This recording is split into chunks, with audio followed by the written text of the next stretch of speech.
বড় ভাই, আপনার লোকে কথা আছে, মাথা ঠান্ডা করেন বড় ভাই।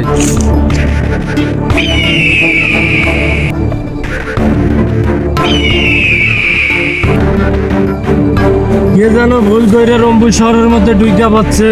টেকনাফ দিঘি তেতুলিয়া গ্রাম বাংলার ভিলেন বাবুয়া, ওই আমারে মাপ।